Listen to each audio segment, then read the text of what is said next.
ada kasus rebutan lemah,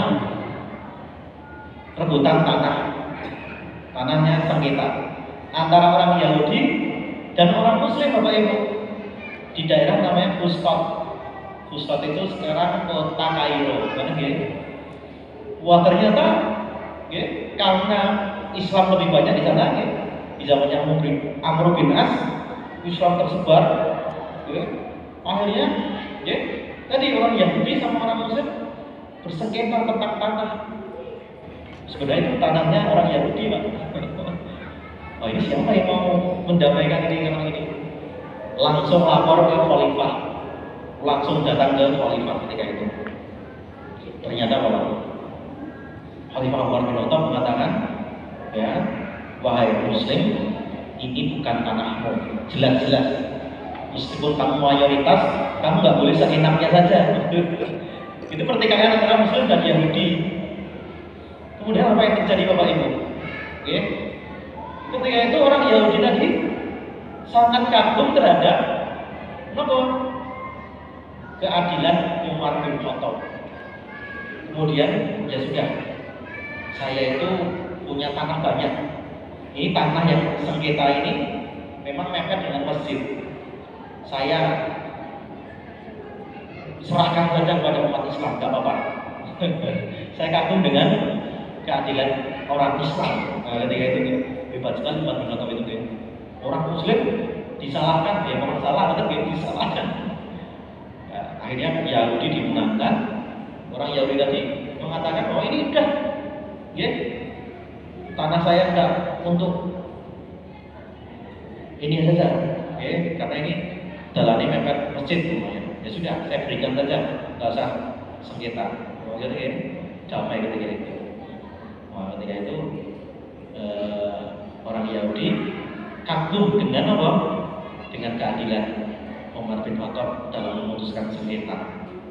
Artinya di sini Bapak Ibu, boleh kita itu mendamaikan orang yang berbeda, okay? Asalkan kedamaian itu sifatnya umum, okay? Mungkin sengketa tanah, sengketa apa, okay?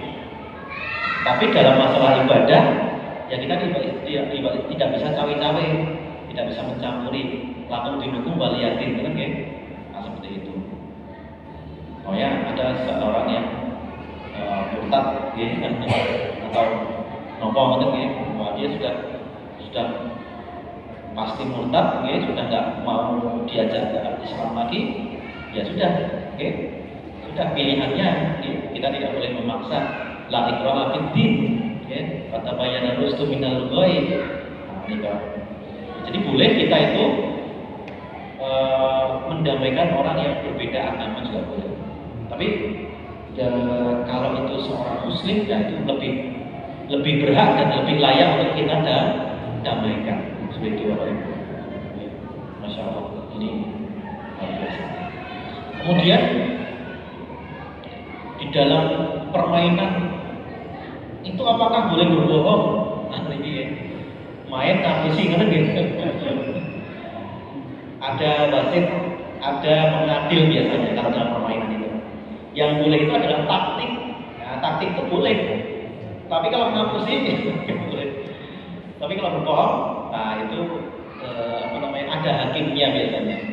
Kalau dalam permainan sepak bola, kalau ada yang berbohong itu tidak jujur apa namanya? Ya tidak jujur dalam main bola, tidak jujur gitu.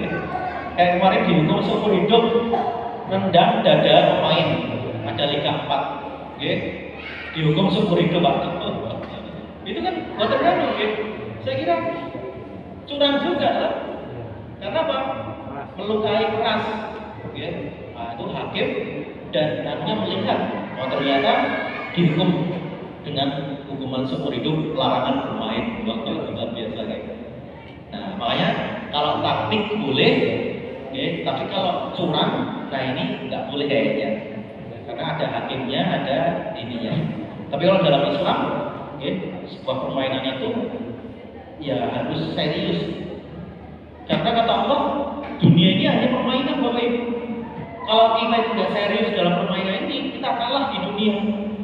Naudzubillah, nanti kalah di akhirat. Naudzubillah, boten.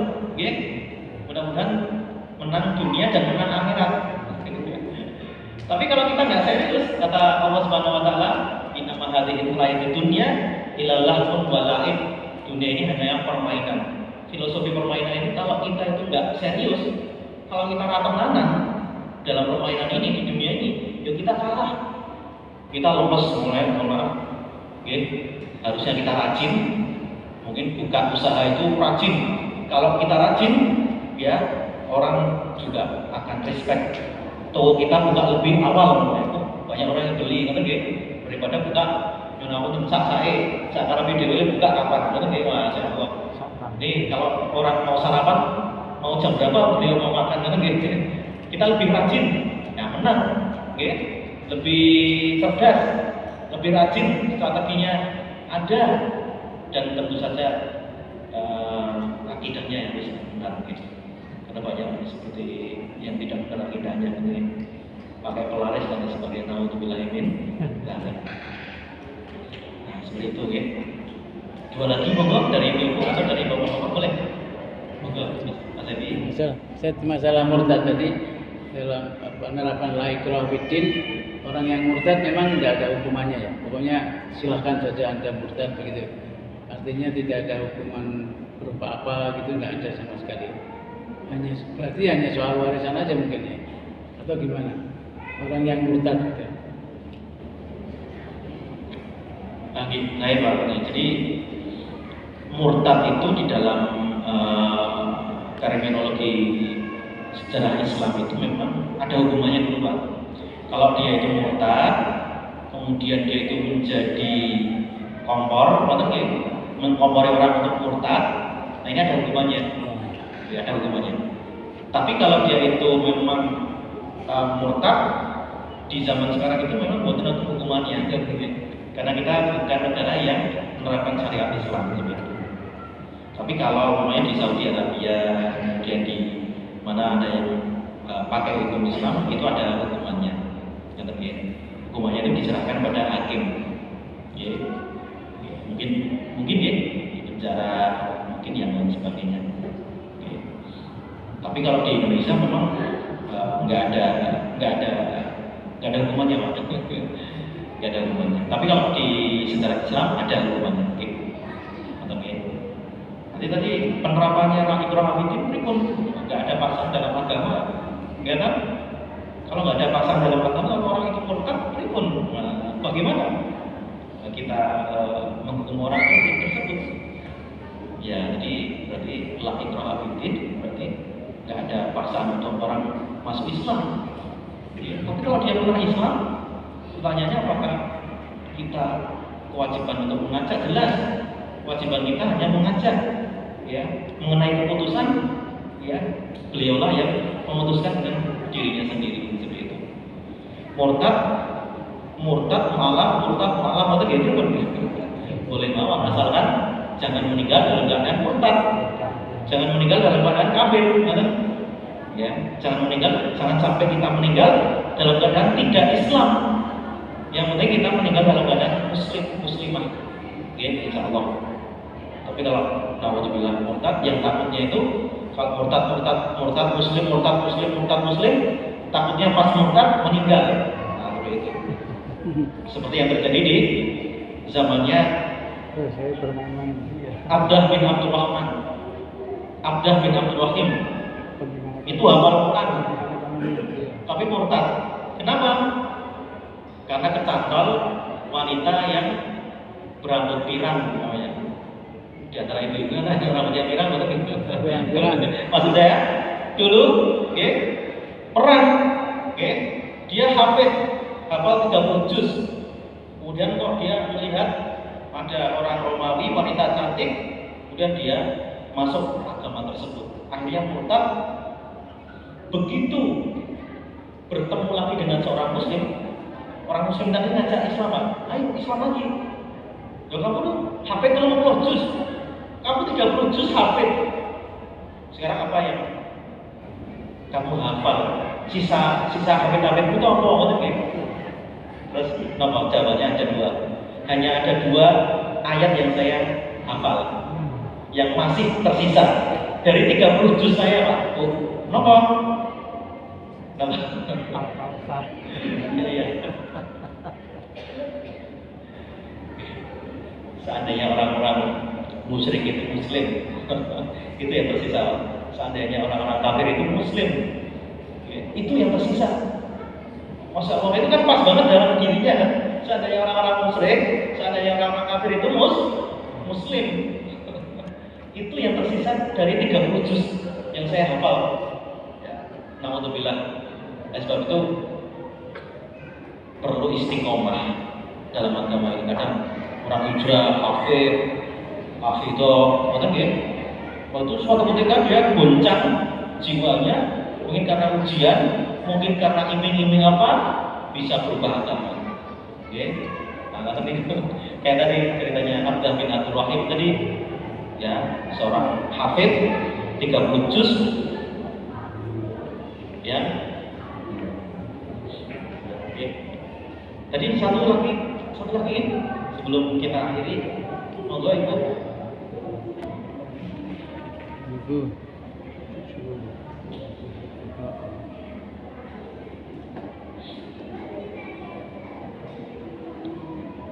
Assalamualaikum warahmatullahi wabarakatuh. Ustadz, ini hanya pengalaman pribadi ya. Kalau misalkan saya itu disuruh berbohong oleh satu keluarga, misalkan karena suaminya nggak kerja, terus suaminya itu minta duit kepada istrinya, terus istrinya itu saya disuruh berbohong, ini uangnya di tempat saya gitu. Terus suaminya kadang juga seperti itu, bilang sama saya, kalau nanti ditanya istri saya, nanti saya uangnya pinjem Bu Agus, saya kan nama saya Bu Agus di rumah gitu, pinjem Bu Agus gitu. Nah, itu terus saya itu dosa enggak gitu di dalam perbohongan itu. Kemudian pernah juga saya itu diajak rekreasi gitu sama teman saya, tapi kemudian saya juga disuruh berbohong. Nanti kalau dibilangin aku diajak koyo, padahal saya itu diajak dia gitu. Terus di dalam benak saya, kok saya disuruh berbohong ya? Nah, kira-kira saya ini dosa nggak? Ustaz, kalau dosa saya tak istimewa terus berarti. Itu aja dari saya. Assalamualaikum warahmatullahi wabarakatuh. Para ulama mendikau bahwa ada keadaan yang kita itu mungkin boleh berbohong. Yang pertama, kalau dengan berbohong itu bisa menghindari kemadharatan yang besar. Contohnya, kita yang ngapunten nggih, ketika kepepet, mulai ada orang yang berlaku kriminal terhadap kita. Itu duit orang. Kemudian enggak, saya nggak punya, padahal di tas kita ada 10 juta. Kita nggak mengatakan kita nggak punya, aku nggak punya duit pokoknya. Nah, itu boleh untuk menghindari apa? Kemadharatan, menghindari kriminalitas, menghindari apa? Para ulama mengatakan itu masih diperbolehkan. Yang kedua, ya berbohong tetapi apa? Hatinya masih iman. Wa qalbuhu mutmainnun bil iman. Kita dipaksa untuk kafir umpamanya, tapi hati kita masih iman, meskipun mulut kita berkata sebaliknya. Maka dengan niatan kita itu tidak bohong hanya untuk keadaan itu, maka itu diperbolehkan. Yang ketiga adalah kalau umpamanya dengan berbohong itu tidak akan menimbulkan efek apa-apa, nah, maka sejatinya dia tetap harus jujur, betul ya? Nah, seperti itu. Jadi ada tiga keadaan. Yang pertama berbohong menghindari kemadharatan, yang kedua untuk menghindari kriminal dan lain sebagainya, berbohong tapi hati kita jujur, nah itu masih boleh. Tapi yang ketiga ini kalau namanya nggak ada apa-apa, kok tiba-tiba kita disuruh berbohong, ya kita harusnya kita jujur. Mengerti ya begini? Jadi nanti kalau kamu bagaimana caranya mau untuk kita itu tidak ngapusi paling nggak, gitu ya. Tapi di ini apa namanya? Di tauriyah mawon. Nah, di tauriyah itu permainan kata-kata. Sebenarnya tidak bohong ya kan? Sekolah masjid. Ternyata pokoknya kita ditanya, ternyata ngaji, dari ngaji di masjid. Kan tidak kok, kan tidak kok. Oke. Saya kira itu ya. Nah, karena sudah mau azan, kita akhiri dengan doa kafaratul majlis. Mudah-mudahan sehat semuanya Bapak Ibu ya. Selamat berbuka puasa. Assalamualaikum warahmatullahi wabarakatuh. Waalaikumsalam warahmatullahi wabarakatuh. Alhamdulillahirabbil alamin. Jazakumullah khairan katsiran kepada Ustaz Ryan Sami atas penyampaian materinya. Maka penyampaian materi dan kajian telah berakhir dan kajian telah berakhir pula. Semoga jamaah sekalian mendapatkan ilmu yang bermanfaat yang telah diajarkan dan kepada Ustaz Ryan mendapatkan amal jariah yang telah mengajarkan ini. Marilah kita tutup kajian pada sore hari ini dengan mengucap hamdalah bersama-sama.